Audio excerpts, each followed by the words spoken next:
Summary of On Becoming a Leader by Warren Bennis. Enjoyed the video. Please subscribing to my channel for more great content like this. You'll be notified when I upload new videos. On Becoming a Leader is a seminal work by Warren Bennis, first published in 1989 and updated several times since. Bennis, widely regarded as a pioneer of the contemporary field of leadership studies, draws on his extensive experience and research to provide insights into the nature of leadership and how individuals can develop their leadership abilities.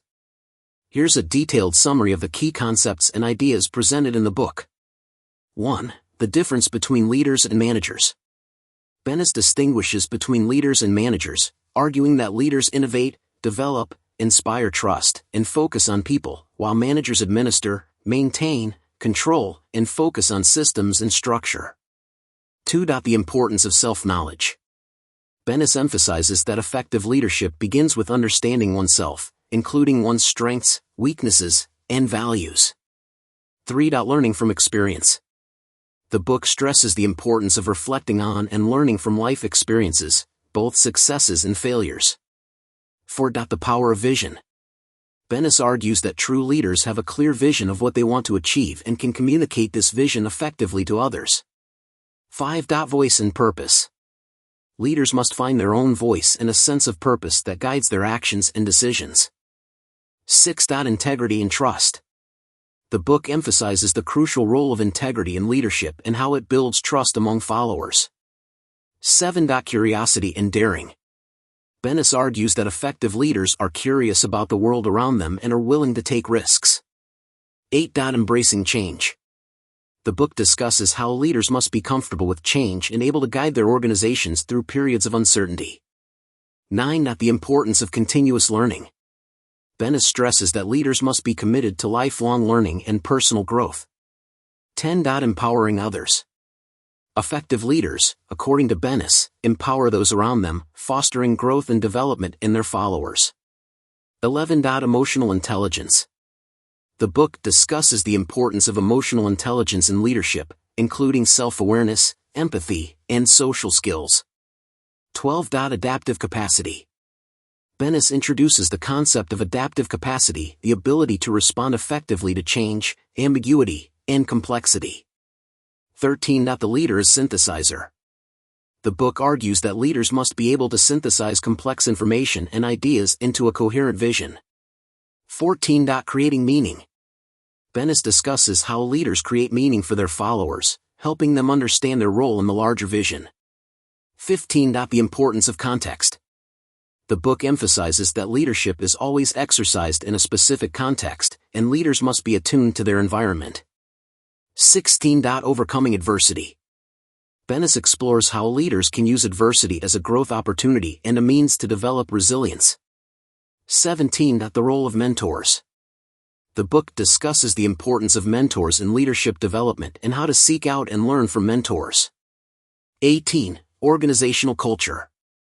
Bennis examines how leaders shape and are shaped by organizational culture.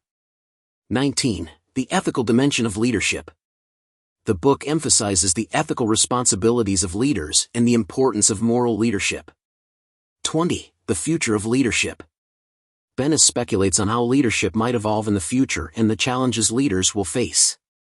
On Becoming a Leader is not a step-by-step guide, but rather a thoughtful exploration of the essence of leadership. Bennis uses numerous examples and case studies to illustrate his points, drawing from business, politics, sports, and other fields. The book is particularly relevant for aspiring leaders looking to understand the core qualities of effective leadership, established leaders seeking to refine their leadership approach, anyone interested in personal development and growth. Bennis's work has been influential in shaping modern understanding of leadership. He argues that leaders are made, not born, and that leadership skills can be developed through self-reflection, experience, and continuous learning. It's worth noting that while many of Bennis's insights remain relevant, some aspects of the book may feel dated, particularly in earlier editions. Readers are encouraged to consider the ideas presented in the context of current leadership challenges and contemporary organizational structures. Overall, On Becoming a Leader offers a comprehensive and thoughtful exploration of leadership, encouraging readers to embark on their own journey of leadership development. Summary. Leaders are not interested in proving themselves, but are interested in performing, challenging themselves. Bennis is more than just a figurehead in the field of leadership research. He is also known for his best-selling books. In 1985, he co-wrote Leaders, based on observations and interviews with 90 American leaders, from astronaut Neil Armstrong to McDonald's founder Ray Kroc. The conclusion in the book is that anyone can learn how to be a leader and have much-needed leadership skills than we think. Leaders is a classic business book that analyzes the nature of leadership. Becoming a leader goes more deeply into the individual, helping you master your leadership skills while the world around you is changing. The second book is the product of an in-depth conversation with a younger group of people, 28 years old in all, including director Sidney Pollack, feminist author Betty Friedan, and Herb Alpert, musician and playwright. Founder of A&M Records. True leadership occurs when one's potential is fully realized. What is true for leaders, regardless of the consequences, is true for each of us. Only when we know we are trained to be and we want to create it can we begin our lives, and we must do so despite our unconscious collusion. People and events against us. What is a leader like? Being a leader brings a lot of insight. Perhaps the key point and theme of the book is this: true leaders don't care about proving themselves. Above all, they just want to be able to fully express themselves. Worrying about self-promotion represents a limited and rigid vision. Meanwhile, leaders, if they want to express themselves to the fullest, must always be proactive and creative. For Bennis leaders, life is not a competition but a dedication. A well-organized education and society often follows the stereotype of a leader. What we need to know is less than what we are told to know. True learning is the process of recalling what is important to you. Therefore, become a leader is to return to your true self every day. A leader is someone who creates his own life. Because to be a good leader, you have to have a good vision, and that usually stays with you for life. When someone thinks they can't lead, or don't want to lead, it's because they're afraid of their ability to manage and persuade.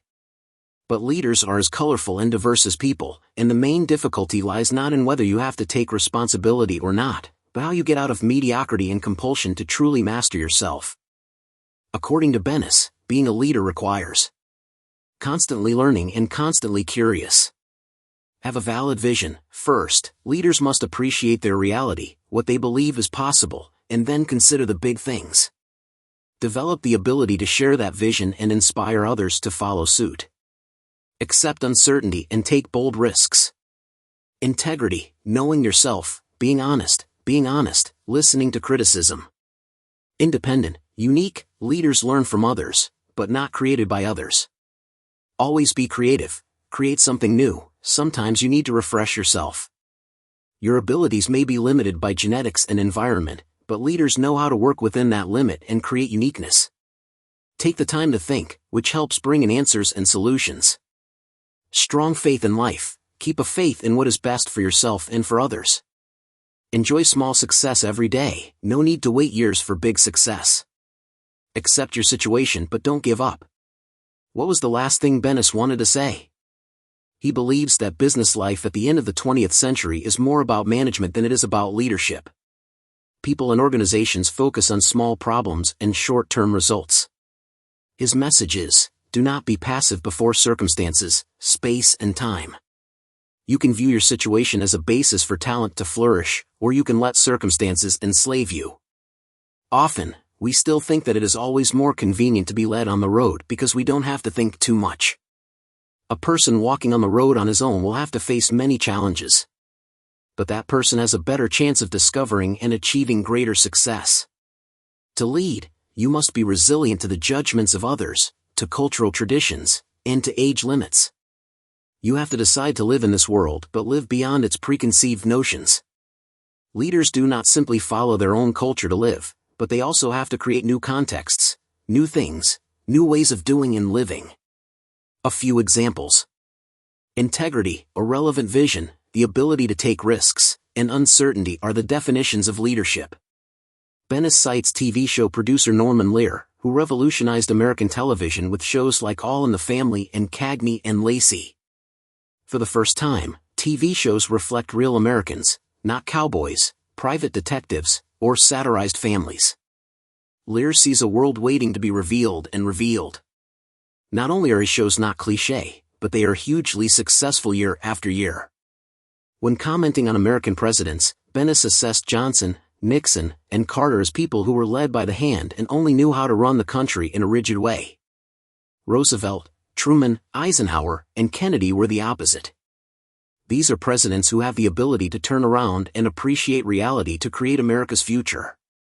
Lincoln was perhaps the best president because he focused on what at the time seemed like unlikely possibilities, ending slavery and maintaining the Union.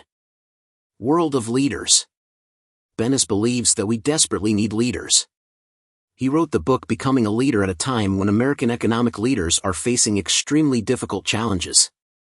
We may have forgotten by now, but in the late 1980s, it seemed that Japan had surpassed the United States for a time in production, wealth, and invention. Maybe America listened to Bennis and other leadership theorists.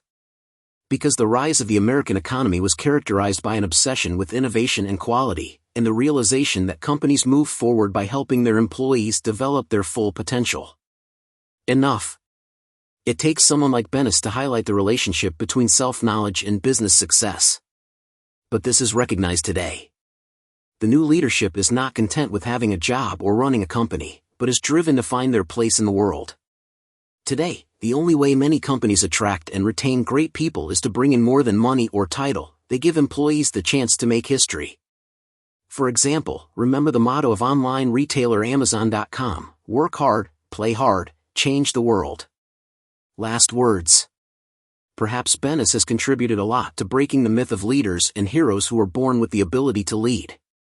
Above all, leadership is a choice, and the first thing is to lead yourself. We live in democratic leadership, where anyone can lead in one way or another.